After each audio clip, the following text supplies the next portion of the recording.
നിങ്ങൾ സീരിയൽ കാണുമ്പോൾ എന്റെ കഥാപാത്രത്തിന് എത്ര വയസ്സാണ്, അതാണ് എന്റെ വയസ്സ്, അതല്ലേ? അത് മാത്രം അറിഞ്ഞാൽ പോരെ. അപ്പൊ ഞാൻ പറഞ്ഞു, ഇപ്പൊ ഞാൻ ശരിയാ ഗീതാ ഗോവിന്ദത്തിൽ ഗോവിന്ദൻ എന്ന് പറയുന്ന ക്യാരക്ടർ എനിക്ക് 45 വയസ്സാണ്. അപ്പൊ എനിക്ക് 45 വയസ്സാണ്. ഞാൻ അത് അതാ പറഞ്ഞു, ഗോവിന്ദൻ ഇപ്പൊ എത്ര വയസ്സാണ്, അതാണ് എന്റെ വയസ്സ്. അല്ല, അതാ പറഞ്ഞത്, ഗോവിന്ദൻ എത്ര വയസ്സാണ്, ആ വയസ്സാണ് എന്റേത്. ഇരുത്തിക്കൊണ്ട് പറയല്ല, ചേട്ടൻ ഭയങ്കര ഫെയർ ആ ചേട്ടൻ. അതായത് ഫെയർ എന്ന് വെച്ചാൽ ഒരു സിനിമ നമുക്ക് പറയാൻ പറ്റും ചേട്ടനെ കണ്ട, അല്ലേ? അത്ര ഒരു പറയാം. പക്ഷെ ഇല്ല ചേട്ടാ, ചേട്ടൻ കാണാൻ ഭയങ്കര കാഴ്ചയിൽ ഒരു മമ്മൂട്ടി ലുക്കും ഉണ്ട്. നായികയാണെന്നാണോ കൂടെ പറയത്തില്ലല്ലോ? അതെ, നായികൻ തന്നെയാണ് കാര്യം. എന്റെ നായികമാർ ഇങ്ങനെ. കുട്ടിയുടെ സീക്രട്ട് ചോദിച്ചാൽ തിരിച്ചും പറയണ്ടേ, എന്റെ നായകൻ പറയാ. പറയണോ? നിർബന്ധമാണെങ്കിൽ പറയാം. പറ. ഭയങ്കര ഫാൻ ബേസ് ആയി. പറഞ്ഞ പോലെ നിങ്ങളുടെ പല വീഡിയോസും വൈറലാണ്. ഞങ്ങൾ ഒരിടയ്ക്ക് നിങ്ങളുടെ റൊമാൻറ്റിക് സോങ് ഭയങ്കരമായിട്ട് മില്യൻസ് അടിച്ചു. ഇപ്പൊ കഥ എവിടെ എത്തി നിൽക്കുന്നുണ്ട് നിങ്ങളുടെ സീരിയലിലെ? കഥ ഇപ്പം ഉള്ളില് നിങ്ങൾ ഒന്നിക്കുവോ? അതെ, തീർച്ചയായിട്ടും. ഗീതാ ഗോവിന്ദം എന്ന് പറയുന്ന സമയത്ത് അതിനകത്ത് ഒന്നിക്കണമല്ലോ. അത് എപ്പോഴെങ്കിലും, അത് എപ്പോ ആവും എന്നുള്ളതാണ്. അല്ലെങ്കിൽ അതിലോട്ട് വരുന്ന ഒരു യാത്രയാണ് അതിന്റെ അകത്തൊരു പ്രശ്നങ്ങൾ. ആ വൃത്തികെട്ടവൻ ചേട്ടാ ഇപ്പൊ മാറിയ കഥയിൽ നിന്ന്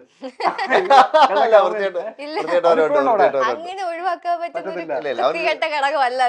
അവനൊരു 10 ഇടിയും കൂടെ കൊടുത്തിട്ട് ഇപ്പൊ എന്തായാലും ഇപ്പൊ കഥ ഇപ്പം എന്താ പറയാ, എന്റെ മനസ്സിൽ പ്രണയമുണ്ട്, പക്ഷെ എനിക്കത് പ്രകടിപ്പിക്കാൻ പറ്റുന്നില്ല. എനിക്ക് ദേഷ്യമാണ്. ഇനിയിപ്പോ ഇവളെ കല്യാണം ജീവിതത്തിൽ ഒരിക്കലും കല്യാണം കഴിക്കില്ല എന്ന് പറഞ്ഞ് നിൽക്കുകയാണ്. അവളുടെ മനസ്സിൽ ഇപ്പോ എന്താ പറയുക, പ്രണയം തോന്നിക്കാൻ വേണ്ടിയിട്ട് പല ഭാഗത്തു നിന്നുള്ള പ്രഷറിൽ നിൽക്കുകയാണ്. അങ്ങനത്തെ ഒരു അവസ്ഥയിലാണ് നിൽക്കുന്നത്. ഇപ്പൊ എല്ലാവർക്കും അറിയാം ഗീതാ ഗോവിന്ദം എന്ന് പറയുമ്പോൾ ഗീതുവിന്റെയും ഗോവിന്ദന്റെയും കഥയാണ് എന്നെങ്കിലും അവർ ഒന്നിക്കും. ഇത് എങ്ങനെയാണ് സംഭവിക്കുന്നത് എന്നുള്ളതാണ്. ചില അമ്മമാരൊക്കെ എന്നോട് ചോദിച്ചു, അവർക്ക് കുട്ടികൾ അടുത്തെങ്ങനെ ഉണ്ടാവും എന്നൊക്കെ ചോദിക്കാൻ പറഞ്ഞു. ഞങ്ങൾ ഒരു കൊല്ലം ആവുന്നു ഗീതാ ഗോവിന്ദം തുടങ്ങിയിട്ട്. ഈ നെക്സ്റ്റ് മന്ത് 13th ഒരു കൊല്ലം ആവും. ഇപ്പൊ ഇതുവരേക്കും നമ്മൾ ഇതുവരെ അങ്ങോട്ടും ഇങ്ങോട്ടും വഴക്കുണ്ടാക്കുന്നല്ലാതെ ഇതുവരെ അങ്ങോട്ട് സ്നേഹിച്ചു തുടങ്ങിയിട്ടില്ല. അതില് പ്രേക്ഷകർക്ക് ഒരുപാട് പരാതിയുണ്ട്. കുട്ടിയുടെ കാര്യമായിട്ട് ബന്ധം എനിക്ക് മനസ്സിലായില്ല. അവൻ ചോദിച്ചതല്ലേ, നിങ്ങൾക്ക് എന്താ കുട്ടി അതിപ്പോ പറഞ്ഞതിനകത്ത് എനിക്ക് ബന്ധം റിലേഷൻ കിട്ടിയില്ല. സ്നേഹിച്ചാലേ കുട്ടി ഉണ്ടാവും. ശരി. ഇതിപ്പോ താങ്കളുടെ ഫസ്റ്റ് സീരിയല് ചേട്ടൻ ഇവിടെ വർഷങ്ങളായിട്ട് നായകനായിട്ടും വില്ലനായിട്ടൊക്കെ ഇങ്ങനെ തെളിയിച്ചുകൊണ്ടിരിക്കുകയാണ്. ഫസ്റ്റ് സീരിയൽ ഇറങ്ങിയതിനു ശേഷമേ സീരിയലിന്റെ ഒരു എഫക്ട് എന്ന് വെച്ച് കഴിഞ്ഞാൽ പെട്ടെന്ന് ആൾക്കാർ ഏറ്റെടുക്കും. എങ്ങനെയുണ്ട് after effects serial first serial കഴിഞ്ഞതിന് ശേഷം? ഞാൻ ഇതിനു മുമ്പ് ഒരു മൂവി ചെയ്തിട്ടുണ്ടായിരുന്നു. അത് കണ്ടിട്ട് എന്നെ റെക്കഗ്നൈസ് ചെയ്യുന്നത് വളരെ ചുരുക്കമാണ്. പക്ഷെ ഈ സീരിയലിൽ വന്നതിന് ശേഷം എവിടെ പോയാലും ഗീതു മോളെ എന്ന് പറഞ്ഞ് വിളിച്ചുകൊണ്ട് വരാത്ത അമ്മമാരില്ല. അതുപോലെ തന്നെ യങ്സ്റ്റേഴ്സിലായാലും ഗീതു ചേച്ചി ആമ്പിള്ളേരുടെ ഇടയിൽ എനിക്കറിയില്ല, ഞാൻ മാരീഡ് ആയതുകൊണ്ട് അധികം ആൾക്കാർ വരാറില്ല.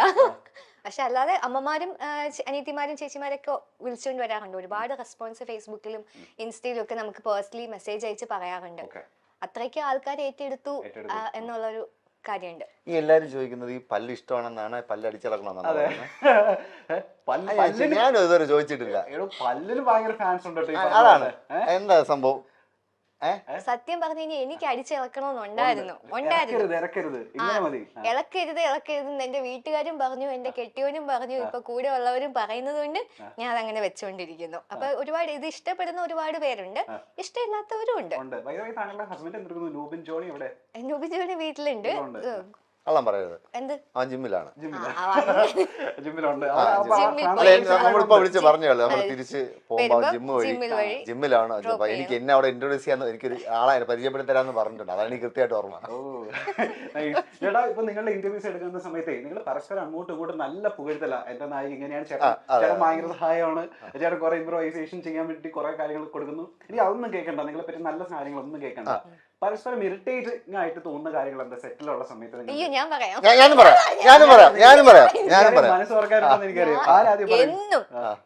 എന്നും ഒരു ഒരു കിൻഡൽ കണക്കിന് ഉപദേശമായിട്ട് വരും. ഒരു കിൻഡൽ കണക്കിന് ഉപദേശം. എന്തുകൊണ്ട്? അതാണ് അതിനകത്തുള്ള എന്റെ കാര്യം. ശരി, ഞാനൊരു ബിഗിനറാണ്. ബിഗിനറിന് ബിഗിനറിന്റേതായിട്ടുള്ള കുറച്ച് ബുദ്ധിമുട്ടുകളും സ്ട്രഗിൾസ് ഉണ്ട്. സ്വാഭാവികം. പ്രാക്ടീസ് ഇല്ലല്ലോ. അപ്പൊ എനിക്ക് ചൂടൊക്കെ എടുക്കും. ഒന്നാമത് ഇവിടെ ഭയങ്കര ചൂടാണ്. അപ്പം ഞാൻ ഇതൊന്നും പറയണ്ടല്ലോ, എല്ലാം പറയുന്നുണ്ട്. ഇത്രയും ലൈറ്റ്സ് എല്ലാം വെച്ച് നമ്മൾ രാവിലെ മുതൽ വൈകുന്നേരം വരെ സീൻസ് ഇങ്ങനെ ചെയ്തുകൊണ്ടിരിക്കുമ്പോൾ നമ്മൾ ഭയങ്കരമായിട്ട് വേർക്കും.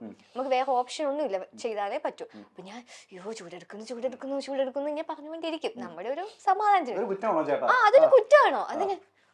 അപ്പൊ തുടങ്ങും, നീ എവിടെ ഉണ്ടായത്, നീ അങ്ങ് AC ചൈനയിൽ അങ്ങ് AC വെച്ചുണ്ടായത്, ഇങ്ങനെയാ എല്ലാവരും കഷ്ടപ്പെട്ട് തന്നെയാണ്, നിനക്ക് ഇതൊന്നും അനുഭവിക്കാത്തോണ്ടാന്ന് പറഞ്ഞു ഒരു അപ്പൊ തന്നെ ഫോൺ എടുത്ത് കുത്തിയിട്ട് ചൈനയിലെ 10 ഫോട്ടോ കാണിച്ചിട്ട് മഞ്ഞിന്റെ ഇടയിൽ നിങ്ങൾ ഞാൻ ഇവിടെയാണ് ജനിച്ചത്, ഞാൻ ഇവിടെയാണ് വളർന്നത്, അതൊന്നും ഞാൻ പറഞ്ഞിട്ടില്ല, ചുമ്മാ. എന്നിട്ട് പറഞ്ഞു ചൂട് സഹിക്കാൻ പറ്റാത്ത കല്യാണം കഴിച്ചത് മൂന്നാറിലുള്ള ചെറുക്കനെയാണ്. കറക്റ്റ് ആണ്.